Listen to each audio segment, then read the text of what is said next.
दोस्तों, मृत्यु जो कि जीवन का सबसे बड़ा सच है, जिसे कोई भी टाल नहीं सकता। जो मृत्यु लोक में आया है उसे एक ना एक दिन शरीर छोड़कर परमात्मा की शरण में जाना ही है। लेकिन फिर भी मनुष्य इस संसार में आकर भौतिक सुविधाओं के मोह में पड़ जाता है और मृत्यु के बाद भी उसका इन वस्तुओं के प्रति लगाव नहीं जाता है। कभी कभी उसका अपनी चीजों के प्रति इतना ज्यादा मोह होता है कि वो मृत्यु के बाद भी पृथ्वी पर भ्रमण करता रहता है। कई बार लोग अपने मृत परिजन की वस्तुओं का उपयोग करने लगते हैं, लेकिन बता दें कि गरुड़ पुराण के अनुसार मृत व्यक्ति की कुछ ऐसी चीजें हैं जिनका भूल कर भी मनुष्य को इस्तेमाल नहीं करना चाहिए, वरना जीवन में परेशानियां बढ़ने लगेंगी। तो प्रिय दर्शकों, आखिर मृत व्यक्ति की कौन सी चीजें नहीं पहननी चाहिए, आइए समझते हैं इस कहानी के माध्यम से। प्रिय दर्शकों, एक बार जंगल में एक पेड़ में एक तोता बैठा हुआ था। तभी मैना उसे तोते के पास पहुंचती है। तब तोता कहता है, हे मैना, आज एक ऐसी कहानी सुनाऊंगा जिस कहानी को यदि तुमने पूरा सुना तो तुम्हें दो ज्ञान की बातें प्राप्त होगी। पहली बात, कौन से लोग जान पर खेलकर भी साथ निभाते हैं। दूसरी बात, मरे हुए इंसान की कौन सी चीज पहनने से जीवन तबाह हो जाता है। फिर मैना कहती हैं, हे स्वामी, यदि ये दो ज्ञान की बातें मुझे प्राप्त होगी तो आप जल्दी से कहानी शुरू कीजिए। मैं कहानी को पूरा और मन से सुनूंगी। तो प्रिय दर्शकों, कहानी शुरू करने से पहले मेरा आप सभी से अनुरोध है कि आप हमारी कहानी में खो जाएं। उससे पहले हमारे चैनल को सब्सक्राइब करके बेल आइकॉन अवश्य दबा लें, जिससे हमारी हर वीडियो का नोटिफिकेशन सबसे पहले आप तक पहुंच सके और आप हमारी हर वीडियो से प्राप्त ज्ञान का अपने जीवन में लाभ उठा सके। तो चलिए कहानी शुरू करते हैं। तोता कहता है, हे प्रिय, एक नगर में एक राजा था। उस राजा के पुत्र और उसके मंत्री के पुत्र में गहरी मित्रता थी।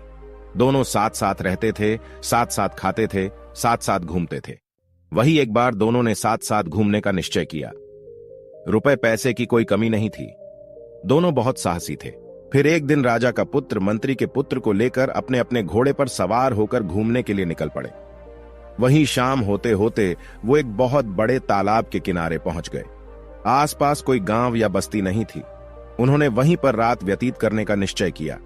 तोता कहता है, हे प्रिय, अपने अपने घोड़ों को पेड़ से बांधकर वे एक पेड़ की ऊंची डाल पर चढ़ गए। उन्होंने वहीं सोने की व्यवस्था की। अंधेरा बढ़ने पर उन्हें विभिन्न प्रकार के जानवरों की आवाज सुनाई देने लगी। कुछ देर बाद दोनों ने एक विचित्र दृश्य देखा तो वे दोनों घबरा गए। राजा के पुत्र और मंत्री के पुत्र ने तालाब के बीच में पानी में हलचल हुई। जोर जोर से फूंक करने की आवाज आने लगी। थोड़ी देर में वहां एक विशाल सांप अपना फन उठाते हुए पानी से बाहर निकला। वहीं किनारे पर आकर वो लगा। सांप के सिर पर अद्भुत मणि थी। उसका उज्जवल प्रकाश चारों ओर फैल रहा था। तोता कहता है, हे प्रिय, वही सांप ने अपनी मणि को एक मिट्टी के ढेर पर रख दिया और फुफकारते हुए भोजन की खोज में उस पेड़ के नीचे पहुंच गया। जिस पेड़ पर दोनों मित्र बैठे थे, वही सांप ने दोनों घोड़े को खा गया। अब राजा का पुत्र और मंत्री का पुत्र दोनों सोच रहे थे कि अब सांप उन्हें भी डस लेगा, क्योंकि उन दोनों के घोड़ों को सांप पहले ही खा चुका है। मगर वो दोनों ऐसा सोच ही रहे थे। तब तक वो सांप दूसरी ओर निकल गया। वहीं वो दोनों उत्सुकता से मणि को देखने लगे। उन्होंने पहले कभी मणि नहीं देखी थी, केवल कहानियों में ही सुना था। फिर सांप के दूर जाते ही मंत्री के पुत्र की इच्छा मणि को प्राप्त करने की हुई।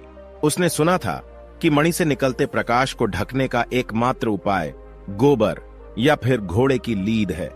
वही घोड़े की लीद पेड़ के नीचे पड़ी थी। फिर तो मंत्री का पुत्र जल्दी से पेड़ के नीचे उतरा और मणि को घोड़े की लीद से ढक दिया और फिर पेड़ पर चढ़कर बैठ गया। वहीं थोड़ी देर बाद जब सांप लौटकर आया और मणि को ढूंढने लगा। जब सांप को मणि नहीं मिली तो वो गुस्से से फन पटकने लगा। वही गुस्से और दुख से उस सांप ने वहीं पर प्राण त्याग दिए। तोता कहता है, हे प्रिय, सुबह होने पर जब राजा का बेटा और मंत्री का बेटा पेड़ से नीचे उतरे तो मंत्री के बेटे ने मणि को निकाल लिया तथा उसे धोने के लिए तालाब की ओर गया। फिर मणि को धोते ही उससे अपूर्ण प्रकाश निकलने लगा। उस प्रकाश से तालाब का तल इतना प्रकाशित हो गया। उस प्रकाश से तालाब के तल में दीवारों से घिरा हुआ एक विराट महल दिखाई देने लगा। वही मंत्री के पुत्र ने राजा के बेटे से कहा, चलो राजकुमार, इस महल में चलते हैं। फिर राजा के पुत्र ने डरते हुए कहा, अगर वहां कोई दैत्य दानव हुआ तो क्या होगा। मगर मंत्री का बेटा साहसी था।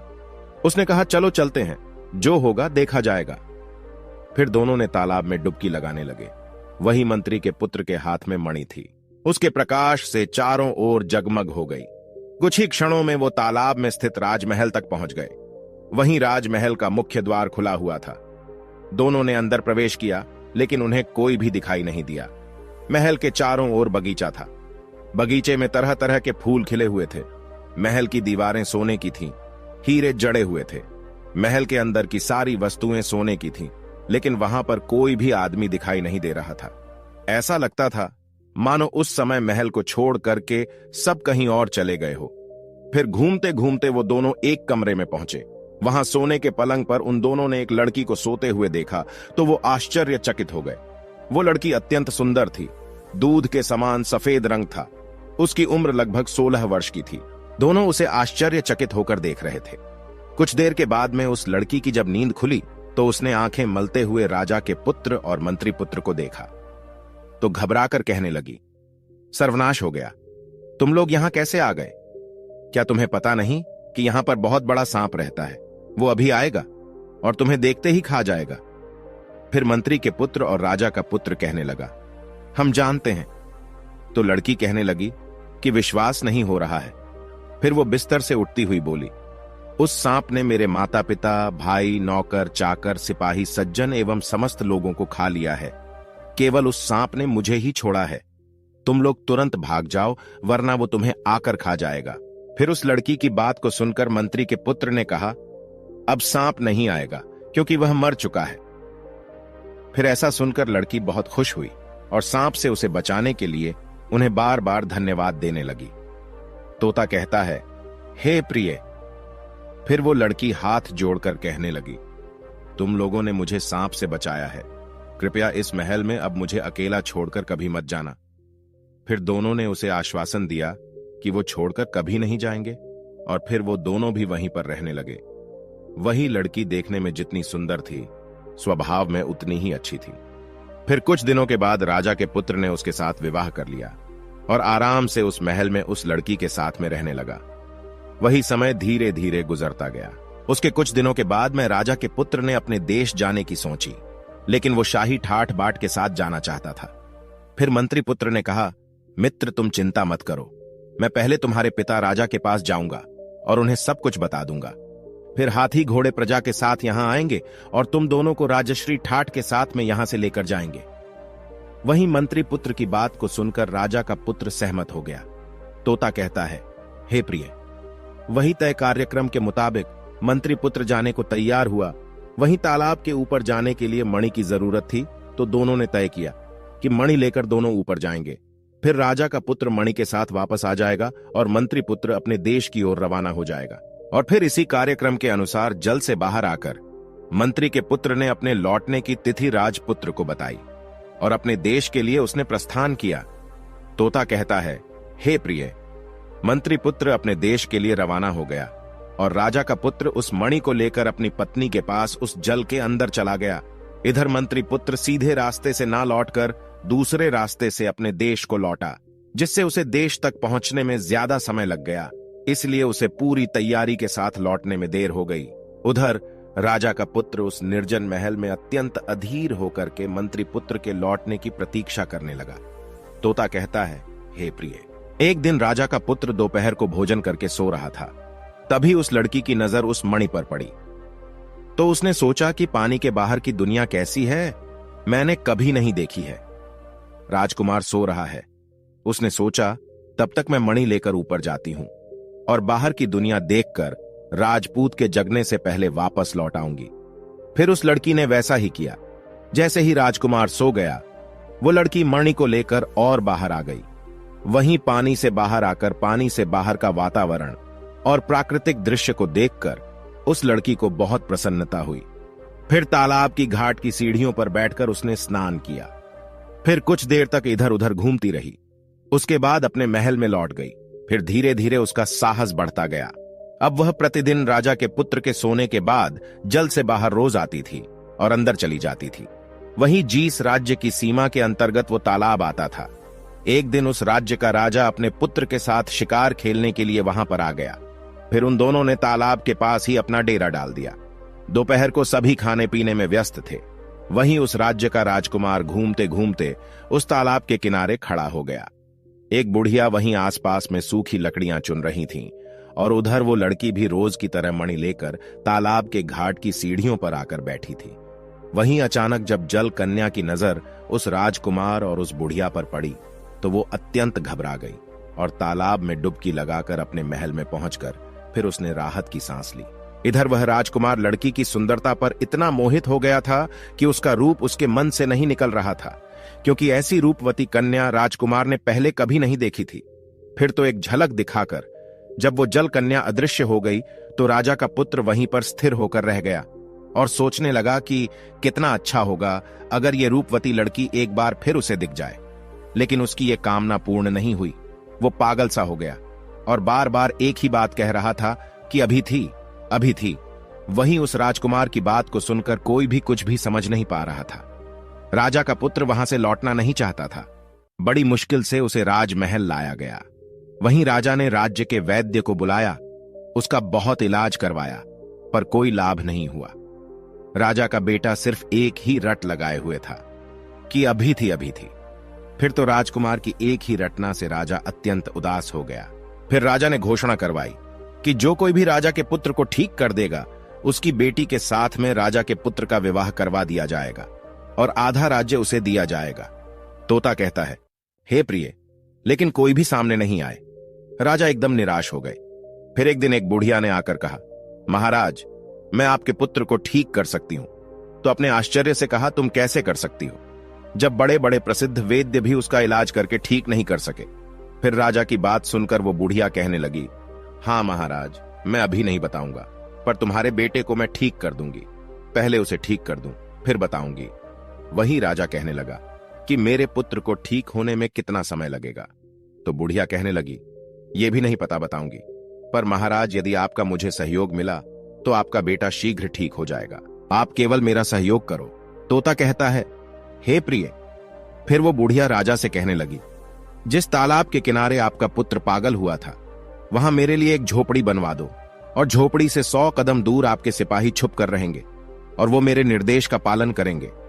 वही राजा ने बुढ़िया की बात मानकर अपने सिपाहियों को आदेश दिया कि वो बुढ़िया के निर्देशानुसार कार्य करें। फिर बुढ़िया कहने लगी, लेकिन महाराज, जब आपका बेटा ठीक हो जाए तो आप अपने वचन को भूल मत जाना। मैं तो आपके बेटे से विवाह नहीं करूंगी, लेकिन बदले में मेरी आपसे शर्त होगी कि आपकी बेटी का विवाह मेरे बेटे किशोर के साथ में होगा। वहीं उस बुढ़िया का एक किशोर नाम का बेटा था। वो एकदम से पागल था, बीच बीच में घर से भाग जाता था और वो लंगोट ही धारण करता था और सारे शरीर में राख मल लेता था। वही जब वो घर वापस आता था तो दरवाजे पर खड़ी मां के सामने उछल उछल कर नाचता था। उसकी बात कभी भी किसी को समझ में नहीं आती थी। आखिरकार ये क्या चाहता है? तोता कहता है, हे प्रिय। वहीं राजा के आदेश से तालाब के किनारे झोपड़ी बना दी और 100 कदम की दूरी पर सिपाहियों को रहने की व्यवस्था कर दी। वहीं सिपाहियों को यह भी आदेश दिया कि जब तक बुढ़िया ना बुलाए तब तक तालाब के किनारे किसी को नहीं जाना है। फिर तो बुढ़िया उस तालाब पर नजर रखने लगी। इधर तालाब के अंदर राजमहल में राजा का पुत्र अपनी पत्नी के साथ मंत्री पुत्र के आने का इंतजार कर रहा था, लेकिन मंत्री के पुत्र का कुछ भी अता पता नहीं था, क्योंकि जो समय दिया था वो समय निकल चुका था। इधर उस दिन की घटना के बाद लड़की एक दिन भी तालाब से बाहर नहीं निकली, लेकिन भाग्य का लिखा कौन जानता है। एक दिन दोपहर को भोजन के बाद में जब राजा का पुत्र सोने के लिए गया तो वो लड़की मणि हाथ में लेकर उस तालाब से बाहर निकली और इधर उधर देखने के बाद में तालाब के घाट पर बैठ गई। वहीं बुढ़िया को इसी अवसर की प्रतीक्षा थी। फिर वो बुढ़िया कहने लगी, वो सुंदर बेटी, आओ मैं तुम्हें नहला देती हूं। वहीं उस जल कन्या ने कोई आपत्ति नहीं की तो बुढ़िया उसके पास जाकर बैठ गई और मणि को उसके हाथ में देखकर बोली, अरे बेटी, इस मणि को हाथ में क्यों ले रखा है? पानी में गिर सकती है, तुम घाट के ऊपर ठीक से रख दो। वही जैसे ही उस लड़की ने उस मणि को घाट के ऊपर रखा तो बुढ़िया ने मौका पाकर मणि को छुपा लिया और सिपाहियों को इशारा किया तो सिपाहियों ने लड़की को पकड़ लिया और उसे राज दरबार में पेश किया। वहीं लड़की को देखते ही वो राजकुमार कहने लगा, मिल गई, मिल गई, वो तो मिल गई। फिर तो राजकुमार का सारा पागलपन दूर हो गया। वहीं बेटे को ठीक ठाक देखकर राजा की खुशी का ठिकाना नहीं रहा। उसने अपने बेटे से उसकी शादी करनी चाहिए। तो जल कन्या कहने लगी, तालाब के अंदर महल में मेरे पति हैं और मैंने व्रत लिया है कि 1 वर्ष तक किसी दूसरे पुरुष मुंह नहीं देखूंगी, इसलिए अभी तुम्हारे राजकुमार के साथ में मेरा विवाह संभव नहीं है।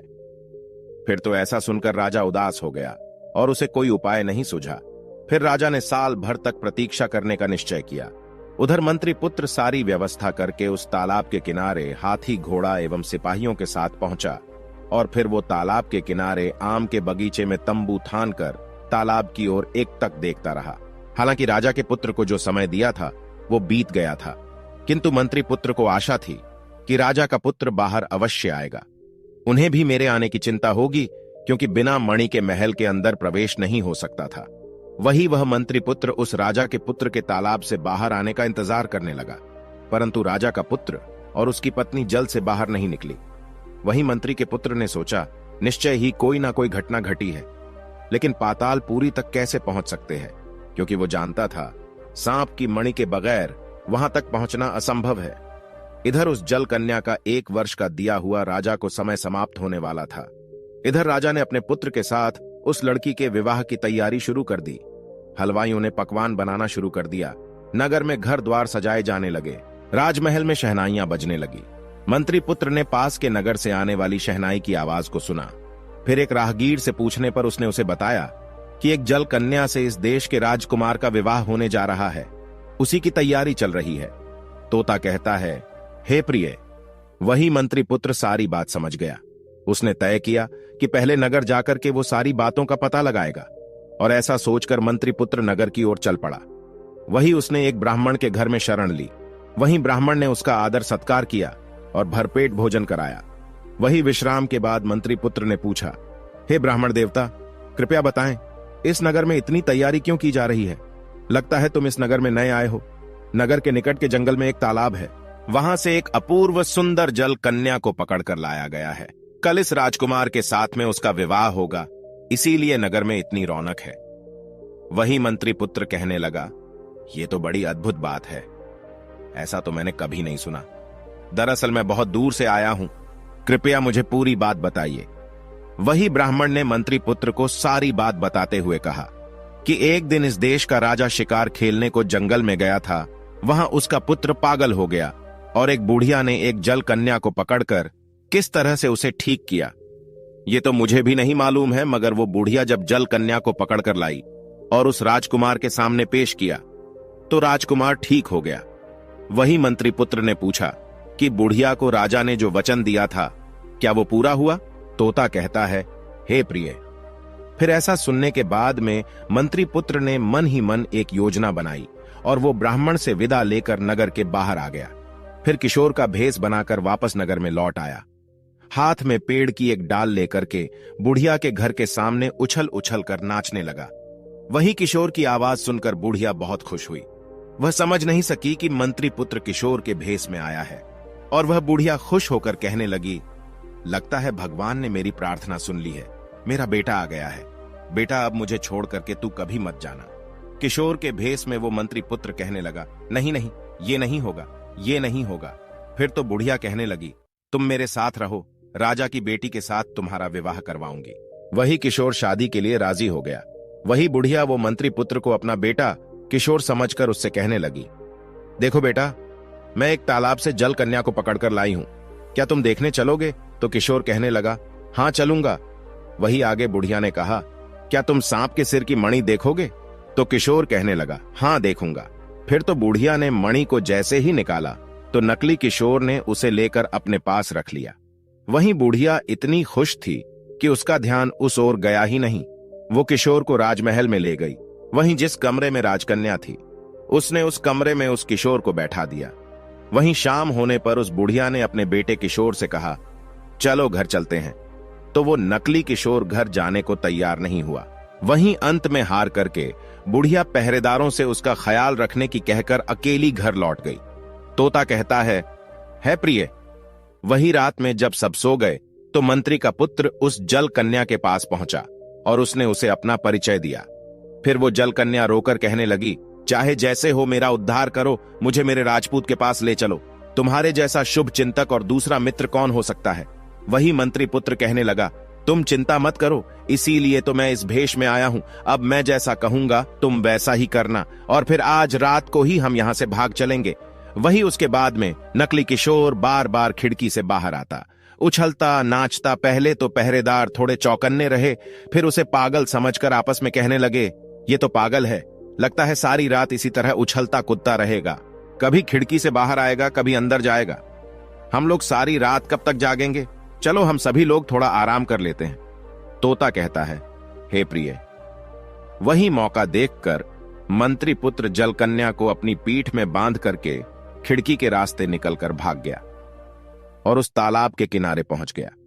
वहीं जब मंत्री का बेटा उस जलकन्या को लेकर के वापस तालाब के अंदर पहुंचा तो राजा का पुत्र से कहा, जल्दी चलो, अन्यथा इस राज्य का राजा हम तीनों को जीवित नहीं छोड़ेगा, क्योंकि यहां का राजा इस जलकन्या का विवाह अपने बेटे से करना चाहता है। जब तक वो हमें ढूंढता हुआ इस तालाब तक आए, हम तीनों को यहां से अपने राज्य के लिए निकल लेना चाहिए। वही जिस समय राजा का पुत्र तैयार हुआ तो राजा के पुत्र की नजर एक संदूक पर पड़ी। उस राजा के पुत्र ने जब वो संदूक खोलकर देखा तो उसमें 3 चीजें थीं, राजश्री वस्त्र, राजश्री आभूषण और हीरो से जड़ा हुआ कड़ा था। फिर तो वह राजा का पुत्र उन तीनों चीजों को देखकर बहुत ही प्रसन्न हुआ, क्योंकि वह तीनों चीज बहुत ही कीमती थी। इसीलिए वह राजा का पुत्र उस संदूक को अपने साथ लेकर तालाब से बाहर आ गया और फिर राजा का पुत्र मंत्री पुत्र जलकन्या के साथ में तालाब से बाहर निकल करके अपने देश के लिए लौटने लगा। इधर हाथी घोड़े तब उसने पहले ही लौटा दिए थे, अतः उन्हें पैदल ही लौटना पड़ा। वहीं पहाड़, नदी, जंगल पार करते हुए वो अपने देश की ओर बढ़ने लगे। इसी तरह कई दिन बीत गए। कोई आबादी उन्हें दिखाई नहीं दे रही थी। एक विशाल बरगद के पेड़ के नीचे एक रात उन्होंने विश्राम करने का निश्चय किया। वहीं थके होने के कारण राजा का पुत्र और उसकी पत्नी गहरी नींद में सो गए। वहीं मंत्री पुत्र पहरा देने के लिए जागता रहा।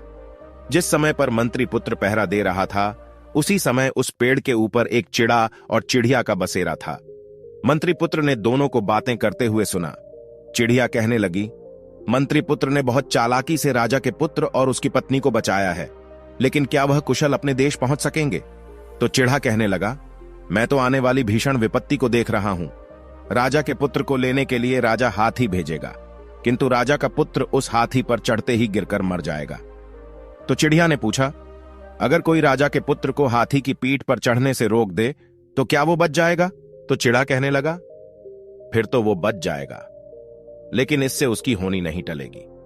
यदि यहां से बच जाएगा तो राजमहल के सिंह द्वारा से प्रवेश करते समय द्वार के टूटने से इस राजा के पुत्र की मौत हो जाएगी। तो चिड़िया कहने लगी, यदि कोई सिंह द्वार को पहले ही तोड़ दे तो क्या होगा? तो चिड़ा कहने लगा, तो वो बच जाएगा, लेकिन उससे भी होनी नहीं टलेगी। और फिर उसके बाद में राजा का पुत्र के बहुत दिनों के बाद देवकन्या जैसी पुत्र वधू के साथ लौटने की खुशी में राजा एक दावत देगा। तो राजा के पुत्र की थाली में मछली का सिर परोसा जाएगा। उसे खाते ही वो गले में अटक जाने से राजा के पुत्र की मृत्यु हो जाएगी। वहीं चिड़िया कहने लगी, यदि कोई उस सिर को हटा दे तो क्या होगा? तो चिड़ा कहने लगा, फिर तो राजा का पुत्र बच जाएगा, लेकिन फिर भी उसकी विपत्ति नहीं टलेगी। और फिर यदि यहां से बच जाता है तो रात में राजा का पुत्र जब सोने के लिए जाएगा तो बिस्तर सांप उसे डस लेगा और उसकी मृत्यु हो जाएगी। फिर चिड़िया कहने लगी, यदि कोई छिपकर सांप के टुकड़े टुकड़े कर दें तो क्या होगा? तो चिड़ा कहने लगा, फिर तो राजा का पुत्र बच जाएगा, किंतु जो मनुष्य सांप को मारेगा, अगर वह आज ही ये बातें राजा के पुत्र को बता देगा तो स्वयं वो इंसान सफेद पत्थर की मूर्ति बन जाएगा। फिर चिड़िया कहने लगी, तो इससे बचने का फिर उपाय क्या है? तो चिड़ा कहने लगा, अगर राजा के पुत्र अपनी पहली संतान को काट करके उसके खून को यदि मूर्ति से लगा देगा तो वह पत्थर हुआ इंसान फिर से जीवित हो जाएगा। वहीं इस प्रकार चिड़िया और चिड़ा के बीच का संवाद मंत्री पुत्र सुन रहा था। और फिर सुबह हो गई। वहीं सूर्य आसमान में चमकने लगा। मंत्री पुत्र ने उस चिड़ा और चिड़िया की बातों को बड़े ही ध्यान से सुना था और फिर मंत्री पुत्र ने राजा के पुत्र को कोई बात नहीं बताई और फिर उन तीनों ने आगे की यात्रा आरंभ कर दी। वहीं कुछ दूर जाने के बाद उन्होंने देखा कि राजा ने उन लोगों के लिए हाथी, घोड़े और पालकी भेजी है। वही राजा का पुत्र हाथी पर बैठने ही वाला था कि उस समय मंत्री पुत्र ने उसे रोकते हुए कहा, हे मित्र, मैं हाथी पर जाऊंगा, तुम हाथी पर ना बैठो, इस घोड़े पर चढ़ो। वही राजपूत थोड़ा नाराज हुआ, पर उसने कुछ कहा नहीं। और उसने मन ही मन में सोचा, आखिर मंत्री पुत्र के कारण ही मैं अपनी पत्नी के साथ घर वापस आ पाया हूं। यदि ये नहीं होता तो पता नहीं मेरा क्या होता। और फिर ऐसा सोच करके राजा के पुत्र ने मंत्री पुत्र से कुछ भी नहीं कहा और चुप रह गया। वही नगर में प्रवेश करने के बाद राजमहल का सजा हुआ खूबसूरत से द्वार नजर आया, लेकिन मंत्री पुत्र ने उस द्वार को तोड़ दिया। ऐसा देख करके राजा के पुत्र का मन अत्यंत उत्तेजित हुआ, पर वो चुप रहा। फिर भोजन के समय जब राजपूत की थाली में मछली का सिर परोसा गया, तब मंत्री पुत्र ने झट से उस सिर को उठाकर अपने मुंह में डाल लिया। वहीं भोजन के बाद मंत्री पुत्र ने राजा के पुत्र से कहा, मैं घर जा रहा हूं, अब मुझे अनुमति दीजिए। तोता कहता है, हे प्रिय। वही मंत्री पुत्र के व्यवहार से राजा का पुत्र इतना खिन्न हो चुका था कि उसने अनुमति देने में बिल्कुल देर नहीं की। लेकिन मंत्री पुत्र घर नहीं गया, राजा के पुत्र के पलंग के नीचे छिप गया, क्योंकि वो जानता था आज सांप आएगा और इसको डस लेगा, जिससे राजपूत की मृत्यु हो जाएगी। मुझे उस सर्प से राजा के पुत्र को बचाना है, और इसीलिए वो राजा के पुत्र के पलंग के नीचे छुप गया। वही राजा का पुत्र और उसकी पत्नी के सो जाने के बाद में आधी रात को उसने देखा कि एक नाग फन उठाते हुए कमरे में आ रहा है। सांप जैसे ही राजा के पुत्र को डसने के लिए तैयार हुआ तो मंत्री पुत्र ने तलवार से उसके टुकड़े टुकड़े कर दिए, और जब वो सांप के टुकड़ों को राजकन्या के पानी के बर्तन में छुपाने लगा तो बर्तन लुढ़क गया। वहीं आवाज सुनकर राजकन्या उठ गई और मंत्री पुत्र को शयन कक्ष में देखकर एकदम से चिल्ला उठी। वहीं राजा का पुत्र भी जाग गया और पलंग के पास रखी तलवार को उठाकर जैसे ही मंत्री पुत्र को मारने के लिए उठाया तो मंत्री पुत्र कहने लगा, मित्र, मेरा विश्वास करो, मैं तुम्हारी जान बचाने के लिए यहां पर आया हूं, इसीलिए मैंने ये सब किया है। तो राजा का पुत्र कहने लगा, तुम मित्र नहीं हो, तुम गद्दार हो, फालतू बातें मत करो। पातालपुरी को छोड़ने के बाद मैं तुम्हारे आचरण को देख रहा हूं कि पातालपुरी को छोड़ने के बाद से ही तुम्हारे आचरण में परिवर्तन हो गया है। वही राजा के पुत्र का क्रोध देखकर मंत्री पुत्र ने अत्यंत शांति भाव से कहा, हे मित्र, तुम्हें बचाने के लिए ही मैंने ये सब किया है, इसके अलावा मेरे पास और कोई चारा नहीं था। वही राजा का पुत्र कहने लगा, सच बात क्यों नहीं बोल रहे हो, बोलो, किसने तुम्हारा मुंह बंद कर रखा है? तो मंत्री पुत्र कहने लगा, हे मित्र, मेरे भाग्य ने मेरा मुंह बंद कर रखा है। अगर मैंने सच बता दिया तो मैं पत्थर की मूर्ति बन जाऊंगा। फिर यदि तुम मुझे बचाना चाहोगे तो तुम्हें अपनी पहली संतान की बलि चढ़ाकर उसके रक्त से मुझे नहलाना होगा, तब मैं वापस जीवित हो सकूंगा। वही मंत्री पुत्र की बात सुनकर फिर भी राजा के पुत्र का क्रोध शांत नहीं हुआ, तो उसने कहा, मुझे बेवकूफ मत समझो, घुमा फिराकर बात मत करो, इससे कोई लाभ नहीं होगा। सच क्या है तुम्हें बताना ही होगा।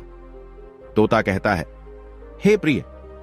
फिर दुखी होकर मंत्री पुत्र ने चिढ़ा और चिड़िया की सुनी हुई सारी बातें राजा के पुत्र को बताई। वहीं मंत्री पुत्र जैसे जैसे बातें बताने लगा वैसे वैसे उसके शरीर का एक एक अंग सफेद पत्थर का होने लगा, और अंतिम बात बताते ही वो पूरा तरह सफेद मूर्ति में बदल गया। फिर राजा के पुत्र को बहुत पछतावा हुआ और अपने मित्र के लिए कुछ भी करने को तैयार हो गया। तोता कहता है, हे प्रिय। वहीं कुछ दिनों के बाद में राजा के पुत्र को एक सुंदर सा पुत्र हुआ। वो उस पुत्र को देख करके बहुत खुश होता था, लेकिन कमरे के एक कोने में रखी मंत्री पुत्र की मूर्ति को देख करके राजा के पुत्र का हृदय फटने लगता था। वही जब पुत्र हो गया तो राजपूत और उसकी पत्नी ने निश्चय किया कि वो मंत्री पुत्र को बचाने के लिए अपने पुत्र का बलिदान कर देंगे। वहीं राजा के बेटे ने अपने बेटे की बलि चढ़ाने से पहले मन में विचार किया, फिर तो हमारा पुत्र हमेशा के लिए चला जाएगा। आज हम खुशियां मना लेते हैं। और खुशियां मनाने के लिए उस राजा के पुत्र ने संदूक में रखे हुए वो राजश्री वस्त्र, राजश्री आभूषण और हीरे जड़ित कड़ा को धारण किया। वही राजा के पुत्र ने जैसे ही संदूक से निकालकर वो तीनों चीजें पहनी, वैसे ही राजा का पुत्र पागल हो गया, बीमार पड़ गया, अपना मानसिक संतुलन खो बैठा। वही किसी तरह से उसकी पत्नी जलकन्या ने राजपुत्र को संभाला तो उसे अपने मित्र उस मंत्री पुत्र की याद आई, और फिर राजा के पुत्र ने मंत्री पुत्र को बचाने के लिए अपने पुत्र का बलिदान किया और उसके खून से सफेद पत्थर की मूर्ति को नहलाया। वहीं मूर्ति को नहलाते ही मंत्री पुत्र जीवित होता, और फिर राजा के पुत्र के बच्चे का कटा हुआ शरीर एवं राजा के पुत्र का मानसिक संतुलन खोया हुआ देखकर मंत्री पुत्र का हृदय फटने लगता है, और मंत्री पुत्र कहने लगता है कि मेरे राजा के पुत्र को क्या हो गया जो आज बीमार पड़ गया है। इसे तरह तरह के डरावने सपने आने लगे हैं। ये अपना मानसिक संतुलन खो बैठा है और इसने मुझे जीवित करने के लिए अपने पुत्र की भी बलि चढ़ा दी है। वही मंत्री पुत्र से ये सब देखा नहीं गया और वो मन में सोचने लगा कि मेरी पत्नी को दैवीय शक्तियां प्राप्त हैं, इसलिए ये राजा का पुत्र भी ठीक हो जाएगा और राजा के पुत्र का बेटा जिसकी बलि चढ़ाई है वो भी वापस जीवित हो जाएगा। ये काम मेरी पत्नी कर सकती है। फिर तो ऐसा सोचकर मंत्री पुत्र राजा के पुत्र और उसके बेटे के कटे शरीर को अपनी पत्नी के पास ले गया और फिर देवी की कृपा से राजा का पुत्र भी ठीक हो गया और उसका बेटा भी जीवित हो गया। वही जब देवी ने दर्शन दिए तो कहा, तुम्हारा मित्र राजा का पुत्र इसलिए बीमार पड़ा और मानसिक संतुलन खो बैठा क्योंकि ये जो राजश्री वस्त्र, राजश्री आभूषण और हीरे जड़े रत्न पहने हैं वो एक मरे हुए राजकुमार के हैं जो एक संदूक में रखे हुए थे। हमेशा ध्यान रखना, जो भी स्त्री पुरुष मरे हुए इंसान की ये तीन चीज पहनता है उसका जीवन तबाह हो जाता है। इसलिए राजपूत ध्यान रखना, आज ही घर जाने के बाद ये तुम्हें ये तीनों चीजें नहीं पहननी है। इन्हें उतार कर दान कर दो, फिर तुम्हारा संकट हमेशा के लिए टल जाएगा और तुम्हारा जीवन तबाह होने से बच जाएगा। वही देवी की बात मान करके राजा के पुत्र ने राजश्री वस्त्र, आभूषण और हीरे जड़ित कड़े दान कर दिए और पुत्र को जीवित देखकर राजा का पुत्र और उसकी पत्नी की खुशी का ठिकाना नहीं रहा। उसके बाद में सभी के दिन सुखपूर्वक बीतने लगे। तोता कहता है, हे प्रिय, इस कहानी से तुम्हें कौन सी दो ज्ञान की बातें प्राप्त हुई? मैं विस्तार से बताता हूं। पहली बात, कभी भी मरे हुए इंसान की तीन चीज नहीं पहननी चाहिए। नंबर 1, मरे हुए व्यक्ति के कपड़ों को नहीं पहनना चाहिए। ऐसा करने से मृत व्यक्ति की आत्मा उस व्यक्ति से जुड़ जाती है जो इनका इस्तेमाल करता है। साथ ही मृत व्यक्ति की यादें उस व्यक्ति को सताने लगती हैं जिससे वो मानसिक और शारीरिक रूप से कमजोर हो जाता है। इसलिए कभी भी मृत व्यक्ति के कपड़े भूलकर भी नहीं पहनना चाहिए। आप मृत व्यक्ति के कपड़े दान कर सकते हैं जिससे उसकी आत्मा को शांति मिलती है। नंबर 2, मृत व्यक्ति के गहनों को कभी नहीं पहनना चाहिए क्योंकि मृत व्यक्ति का कपड़ों से ज्यादा अपने गहनों से लगाव होता है। वहीं जब मृत व्यक्ति के गहने जब दूसरा कोई पहन लेता है तो उसकी आत्मा असहज महसूस करने लगती है। साथ ही आत्मा मोक्ष की राह में न जाकर मृत्युलोक में अपने परिजनों को ही परेशान करने लगती है। इसलिए मृत व्यक्ति के गहनों को गलाकर उसका कुछ नया आभूषण बनवा सकते हैं। इसके अलावा मंदिर में दान कर देना चाहिए। नंबर 3, कलाई में पहनने वाली वस्तु जैसे कि कोई कड़ा। कभी भी मृत व्यक्ति का कोई भी कड़ा किसी भी इंसान को नहीं पहनना चाहिए। यदि कोई भी स्त्री पुरुष मृत व्यक्ति की कलाई की कोई भी चीज पहनते हैं तो उनको रात में डरावने सपने आते हैं और मृत व्यक्ति की आत्मा जीवन भर उसको परेशान करती है। इसलिए कभी भी किसी स्त्री या पुरुष को किसी भी मृत व्यक्ति की ये तीन चीजें भूलकर भी नहीं पहननी चाहिए। तोता कहता है, हे प्रिय, इस कहानी से दूसरी ज्ञान की बात प्राप्त हुई कि ये 4 प्रकार के लोग हमेशा जान पर खेलकर भी साथ निभाते हैं। नंबर 1, लालच से दूर रहने वाले लोग। जो लोग किसी भी चीज के प्रति लालच की भावना नहीं रखते हैं वो किसी को धोखा नहीं दे सकते हैं। ऐसे व्यक्ति से निसंदेह मित्रता की जा सकती है क्योंकि ऐसे लोगों के पास धोखा देने का मूल कारण लोभ नहीं होता है, जैसे कि मंत्री पुत्र ने सच्ची मित्रता निभाई। नंबर 2, निस्वार्थ सहयोग करने वाले लोग। जो लोग बिना किसी स्वार्थ के लोगों की सेवा में तत्पर रहते हैं, ऐसे लोगों को मित्र बनाना हमेशा श्रेष्ठ होता है क्योंकि वह हर परिस्थिति में आपके साथ हर समय उपस्थित रहते हैं। नंबर 3, संतुलित व सीमित स्वभाव के लोग।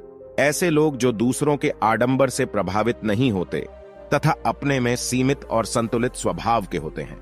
वो कभी भी किसी के साथ विश्वासघात नहीं करते हैं। अतः ऐसे विश्वसनीय व्यक्ति से बिना संदेह के मित्रता की जा सकती है, जैसे कि वो मंत्री पुत्र था। नंबर 4, दो टूक और स्पष्ट बोलने वाले लोग। जो लोग बिना लाग लपेट के सामने वाले से स्पष्ट बात करते हैं वो साफ दिल के होते हैं। ऐसे लोगों से बिन संशय के मित्रता की जा सकती है क्योंकि इस तरह के लोग जीवन में किसी का अहित नहीं करते हैं। वही कहानी सुनाने के बाद में मैना कहती है, हे स्वामी, वास्तव में इस कहानी सुनकर मेरा मन प्रफुल्लित हो गया। तो प्रिय दर्शकों, यदि आपको भी ये कहानी पसंद आई हो तो हमारे चैनल को सब्सक्राइब करें और वीडियो को लाइक करना ना भूलें। धन्यवाद।